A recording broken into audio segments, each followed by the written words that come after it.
my amazing people, you're welcome back again to my YouTube channel. Good morning, my amazing people. Good afternoon, good evening. I greet you all according to your time.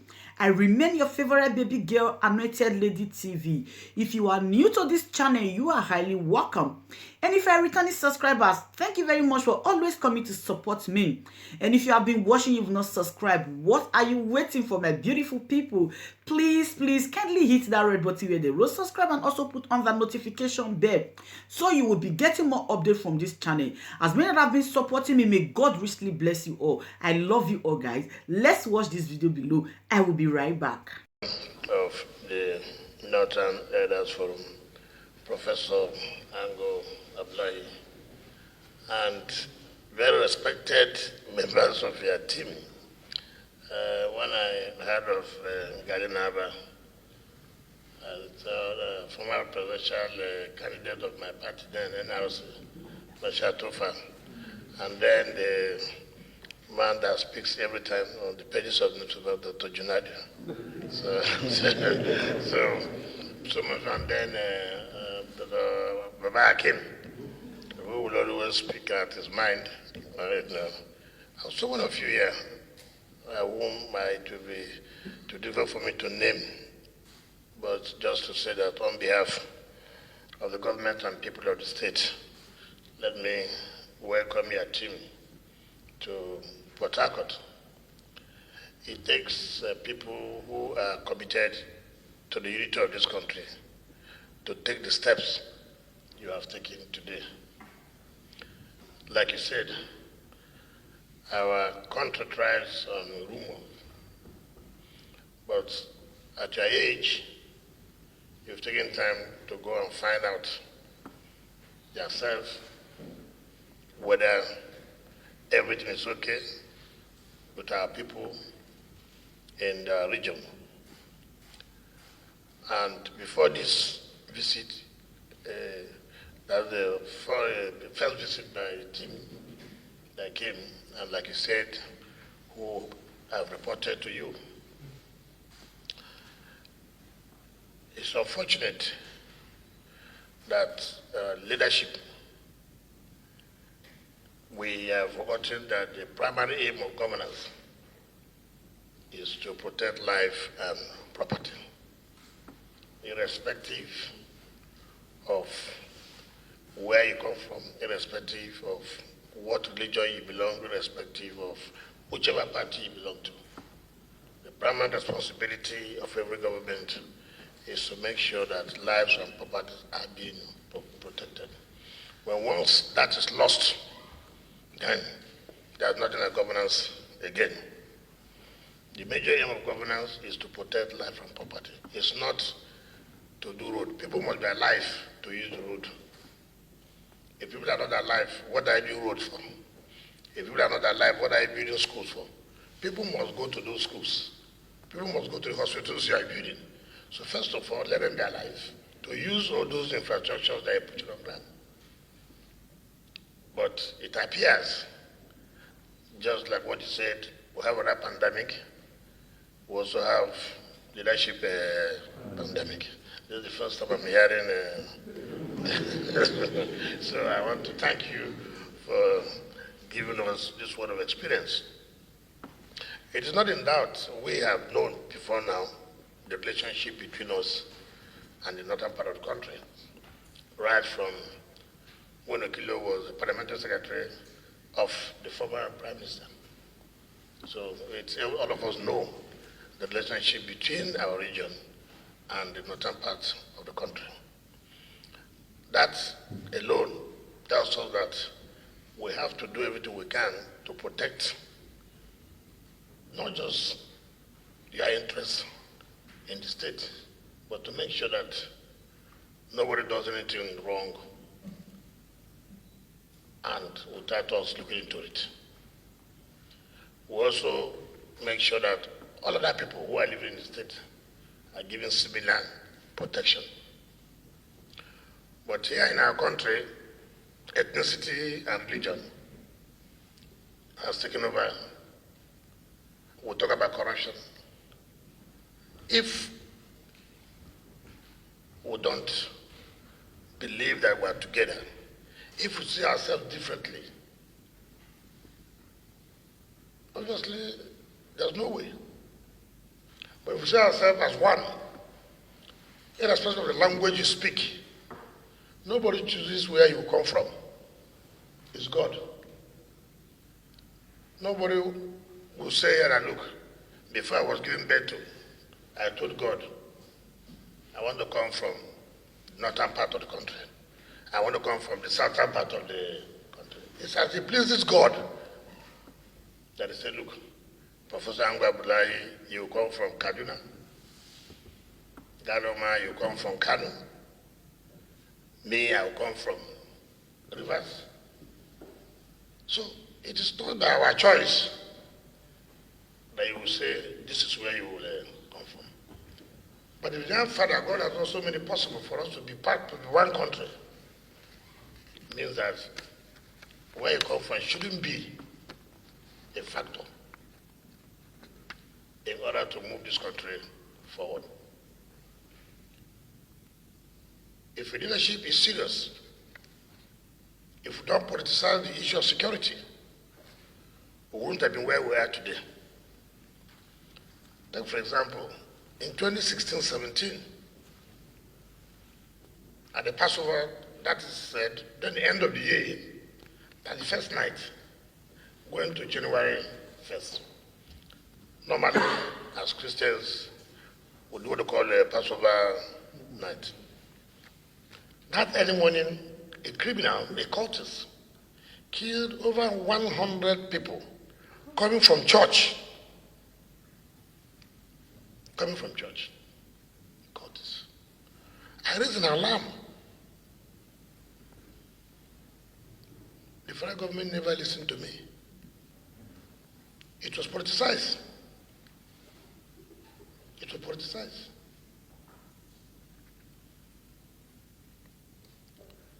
Now, how would you hear that over 100 people have been slaughtered and no drastic action to support the state government to see how you can tackle that incident? It was left for me alone because I belong to a different political party. Is that the way we should do it? And I said, well, if you don't look into the issues of insecurity now, by the time you know it, it will ravage the entire country. Today, no part of Nigeria is safe. No part of Nigeria is safe. When the issue of SARS started in this country, our state was the greatest victim of assault, of brutalities by SARS. I raised an alarm to the federal government. This SARS will cause a damage that if you don't scrap them now, we may regret it tomorrow. They didn't listen. Why? It was coming from me, from opposition. What has now happened? The same SARS. You've not seen how Nigerians have organized themselves. Look at the level of destruction that took place in most parts of the country. In most parts of the country. If the government that do not politicize the issue of security, at that time, they would have taken steps to making sure how SARS is brought to demonstrate where they will do the right thing.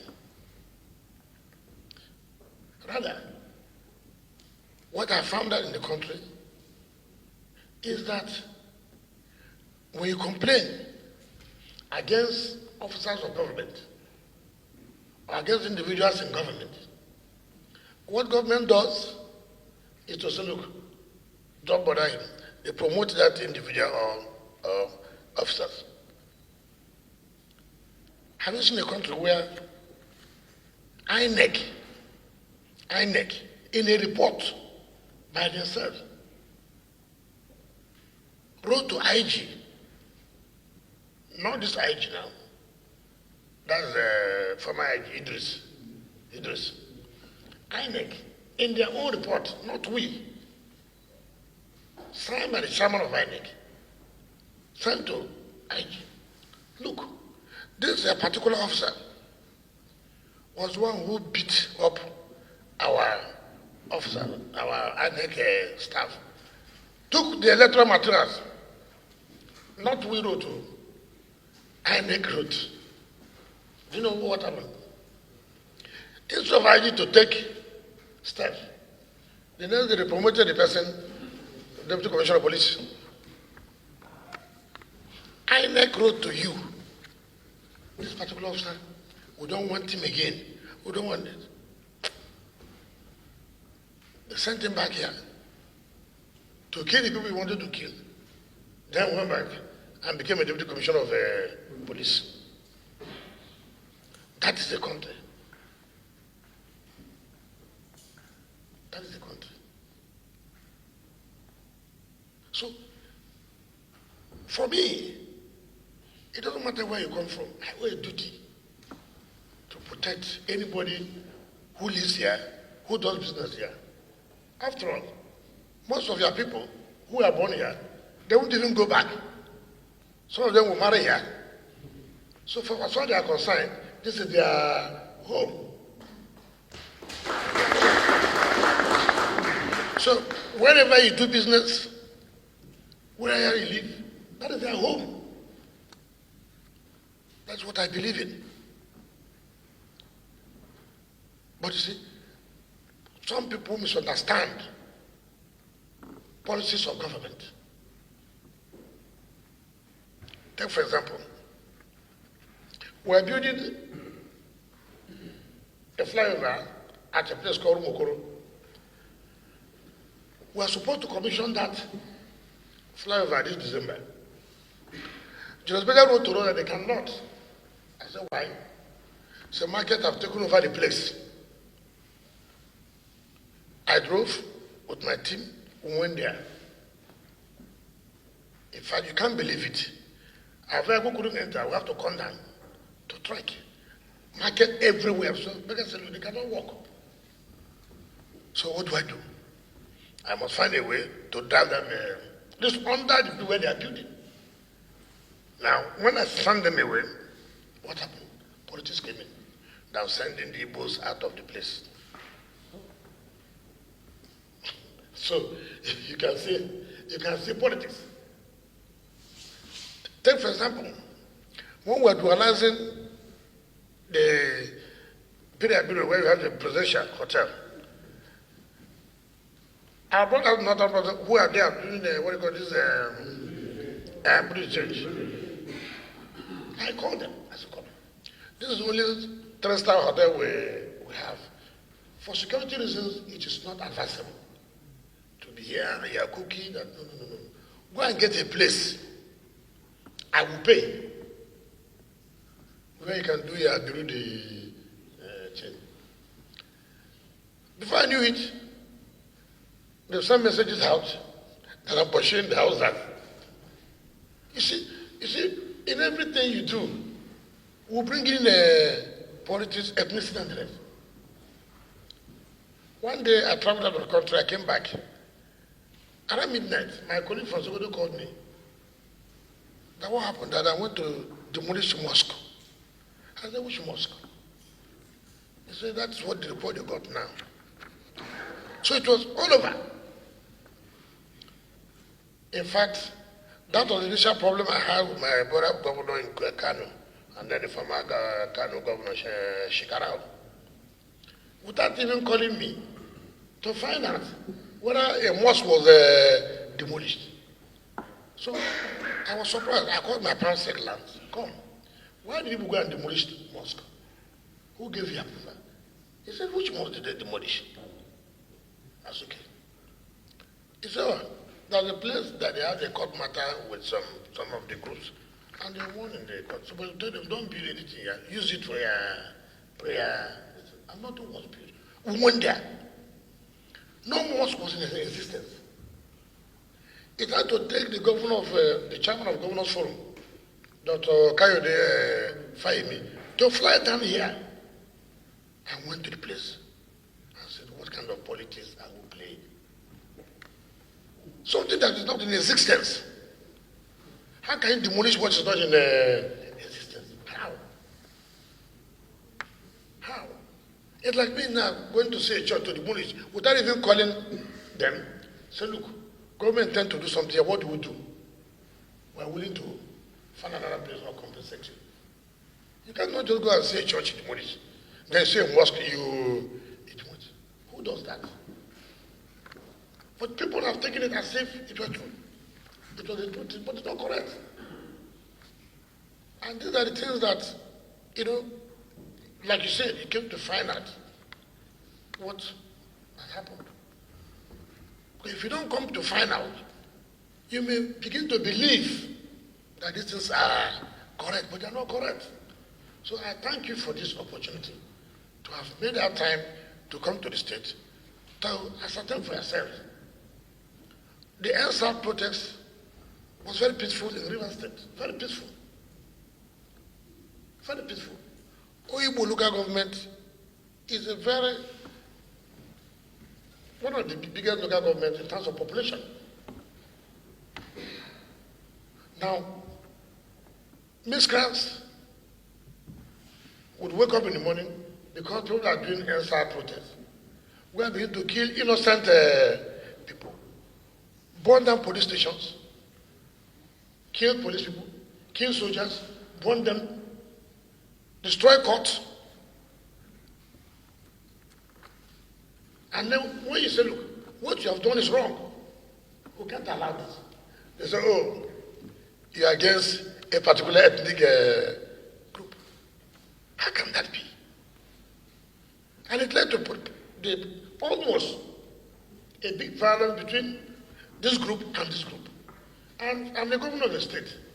How can I allow my state to be a territory of war? I said, no, I won't agree to that. Nobody can sack anybody here. Everybody has the right to say, I want to live here, I don't want to live here, but you cannot tell me that this place is your own place. No, I will not accept that. I will not accept that. So, I thank God that you came, and I can assure you that I will not do anything that will not be fair to every ethnic group. I will not.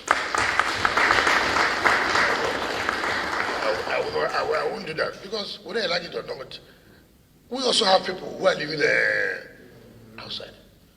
I did my youth service in the former Gongola. So yes, I did my, in fact, I was there when Taraba was created. When I was Minister of State Education, the only state in the north I did not go to was Yobe. I was the first minister who went to Bruno when Boko Haram was very serious. That I was first minister. So there's no state in the north I've not been to, apart from Yobe. I've traveled every state in the north as a minister of state education. So, I mean, nobody can come and tell me that I should not have a good relationship with the northern part or the north. That's not possible. Some of us who don't work that way at all. I have a lot of friends from the north. So all I will say is that for everybody to put our hands together and move this country forward. Let us not do things that will continue to divide the country. This issue of ethnicity and religion is trying to tear Nigeria apart. And you must have a strong leadership that should say, no, enough is enough. If you can't take decision, too bad. If you can't take decision, too bad. And I'm happy we're not talking politics now. When I heard Baba King spoke in channels, I'm happy the government he gave to us. And like he said, you gave to us. all of you must shout from the blade. Each time I hear people like you talk, I just go back and find one bottle of Coke and drink. So, but where we are, that doesn't we can. So we must continue to find a way to see how everybody must help this country to move forward, irrespective of religion or ethnicity. So on this note, I want to sincerely thank you, our father, and the leaders who came with you, and be assured that we'll continue to relate. And if there are things you want me to know, to do not hesitate. Let me know. I don't believe, please do all the favor of anything you hear, find out whether it is true. Like I said, rumor in this country now is something else, rumor. So we must try to find a way to share the truth from the false story. Thank you, God bless you.